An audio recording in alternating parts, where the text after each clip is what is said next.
Today's that big day of the year where Apple has their annual WWDC event, often referred to as DubDub or the Worldwide Developer Conference, where they typically announce a whole bunch of new software and developer updates to their operating systems like macOS, iPadOS, visionOS, and of course, watchOS, which is what we're here to talk about today. You know my channel. And to be honest, I was pretty excited about WWDC this year because last year, if you remember, Apple launched a whole bunch of new features that came to the Apple Watch, both the Series 10, the Apple Watch Ultra 2, and they came in the form of the new Vitals app, training load, and some features that had a pretty big impact on the way we use our Apple Watches. But this year at WWDC, things weren't as exciting. We're gonna go through everything today and talk about all the new features of watchOS 26. That's the first thing to mention. We jumped from watchOS 11 to watchOS 26. And the reason behind this is because they're unifying all of their operating systems under one name. So now there's macOS 26, iPadOS 26, watchOS 26, visionOS 26, Apple TV OS 26, you get the idea. Everything is 26 now, which I do appreciate, but it is a big leap coming from watchOS 11. By the way, watchOS 26 is in developer beta now, and public beta will be coming out next month in July. Okay, diving right in, let's talk about some of the big changes in watchOS 26. First of all, the user interface. Again, they've unified the design of watchOS and kind of lumped it all in with the design of all of their other products, iPad, TV, and Mac, of course. In that new design, they're calling liquid glass, which is essentially a bunch of transparent windows and in contextually aware situations where contrasting colors can sort of shine through lower layers and come up above into certain menus. It's generally just a whole different look of your Apple Watch. For example, the Smart Stack that we know and love from previous years has now gotten a design change where if you open your Smart Stack, it will show the colors and contrast from layers below it using that new liquid glass design. And those design cues follow through in other aspects, like the Photos watch face now has sort of glass looking text for the time of day. And the control center, of course, gets that liquid glass look as well. In terms of the user interface, there's also been some enhancements to the Smart Stack on what information it will give you depending on your situation. So it's location and situation aware. Some examples of this they showed was when the user enters their gym that they go to all the time, it would suggest to start a workout.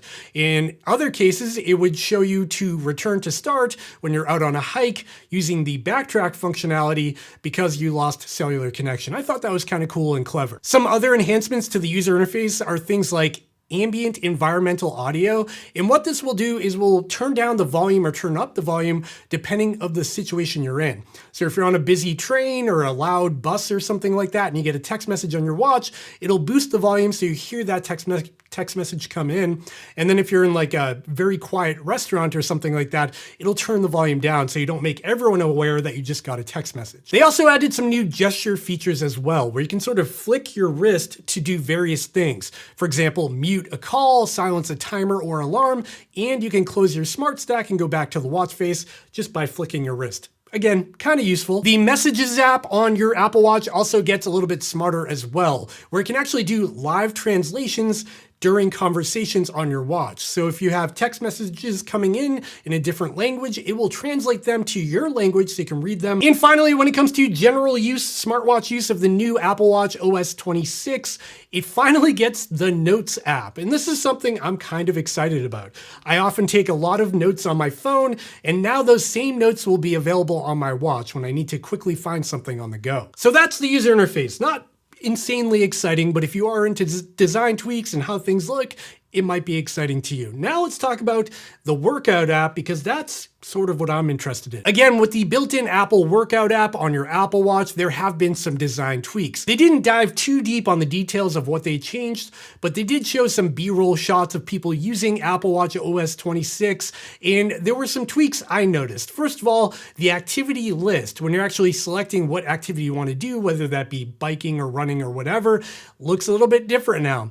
It sort of looks like you're going to be scrolling through full page selections of different activities, and then you can sort of jump into that activity. They've also reconfigured the screen layout, so things like race route or configured workouts are more front and center, so you can select them a lot easier than in the previous version. And on top of that, they've also added new media features and controls to the workout app as well. So when you're mid-run or you're starting a run, you can actually ask Apple Music to choose the music for you based on the music you listen to for that particular workout. My question about this is, does it only work with Apple Music, or will it work with third-party apps as well, like Spotify or anything else? That's to be determined. Another change to the workout app is a new feature they're calling Workout Buddy, and this is probably the biggest highlight of this announcement. Now, Workout Buddy is Apple intelligence driven, so it's using AI to come up with some pep talks for your workouts. Workout Buddy will gather data from your current workout, your workout history, your past paces, your miles logged, activity rings closed, training load, and all of that data. And then using all of that information, it will come up with audible pep talks when you're actually in a workout. Some examples of this were things like, 4 miles down, your last mile was the fastest one yet, or you just crushed your 100th mile this year. Keep up the great work. In my opinion, this whole Workout Buddy thing looks pretty similar to something like Strava or Garmin Connect Plus's AI-driven blurbs that sort of take your information and then give you some textual information about that, where in this case, it's audible and you'll actually hear it during your activity. And that's really it when it comes to health and wellness and workouts and things like that. We get the Workout Buddy and a slightly updated workout app. Not as exciting as I was hoping for. So what do I think of Apple Watch OS 26 so far after watching the keynote at WWDC? Well, I mean, it's an iterative update, right? Like, we can't be taking these huge leaps every year when it comes to the software on these watches.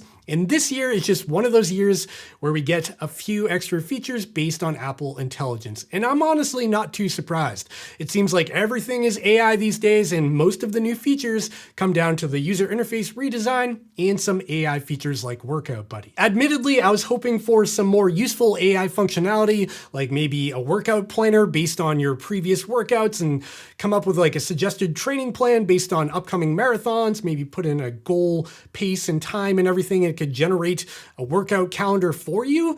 That would have been super cool, but we did not get that yet, and they're still leveraging third-party apps for that sort of thing. Another feature I would have loved to see that I saw rumored a little bit that didn't actually happen is some sort of AI-driven algorithm for battery life. I saw some rumors where they were saying that they would leverage Apple intelligence to elongate the battery life on Apple Watches by figuring out what features you often use and then sort of turning things off in the background. Again, we didn't get that. In either case, that is Apple Watch OS 26 and what I know so far. I am curious to see if there are additional features under the hood of watchOS 26 that they didn't share in the video, in the keynote, because that does happen sometimes.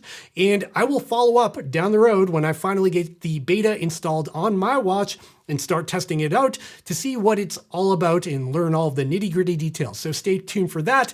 And if you haven't yet, make sure to go down, hit that subscribe button, give this video a thumbs up while you're down there. And then after you do that, also make sure to comment down below. Did you watch the keynote? Did you see anything I missed? Anything exciting that might be under the hood that we didn't see? Comment down below. Let me know what you thought. And that's it for this one. Hope you enjoyed it. I'll see you next time. Bye. Too trippy, get it cracking like a levy. I'ma show 'em all how to party if they let me. Cue the countdown and release